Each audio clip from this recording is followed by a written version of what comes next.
ঢাকা মহানগর উত্তর স্বেচ্ছাসেবক দলের সাবেক সাধারণ সম্পাদক আজিজুর রহমান মুসাব্বিরকে গুলি করে হত্যা করা হয়েছে। এছাড়াও তার সঙ্গে থাকা আবু সুফিয়ান নামের আরেক ব্যক্তিকেও গুলিবিদ্ধ করা হয়েছে। বুধবার রাত ৮টা ৪০ দিকে রাজধানীর বসুন্ধরা মার্কেটের পেছনে তেস্তুরি বাজার এলাকায় অজ্ঞাত পরিচয় বন্দুকধারীরা মোটরসাইকেলে করে এসে তাদের গুলি করে। পুলিশ সূত্রে জানা গেছে, মুসাব্বিরের উপর ৫ রাউন্ড গুলি চালানো হয়। যখন সন্ধ্যার পরপরই এশার নামাজের পরপরই আমরা দেখতে পাইলাম কারণ বাজার আম্বাসার মসজিদের সামনে ১.৫ থেকে ২০০ জামাত শিবিরের কর্মী এবং তারা সংক্ষিপ্তভাবে করতেছে, সংবদ্ধভাবে পরিকল্পনা করতেছে। তার ১০ মিনিট পরে মুসাব্বির গুলিবিদ্ধ ফোন পাইছি আমরা।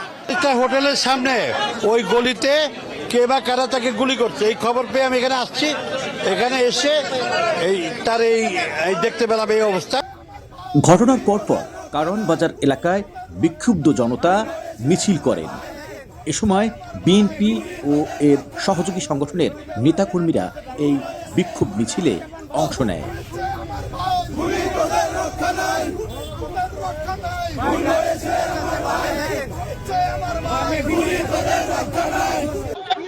ঘটনার পরপর কারণ বাজারের সার্কফরার মোড় অবরোধ করে একদল বিক্ষুব্ধ লোক। এতে ওই এলাকায় যান চলাচল বিঘ্নিত হয়।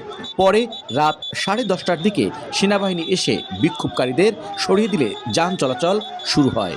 পরে আবারও বিক্ষোভকারীরা সড়কে নামেন। তাদের ঘিরে রেখেছিল সেনাবাহিনী ও পুলিশ।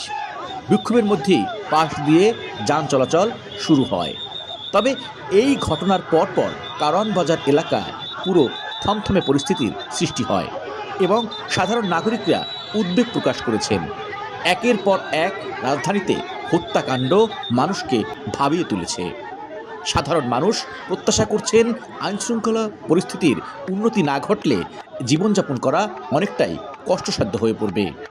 আর এই ঘটনার সাথে জড়িতদের দ্রুত বিচারের আওতায় আনার দাবি জানিয়েছেন কারণ বাজারের ব্যবসায়ী সহ সাধারণ মানুষ।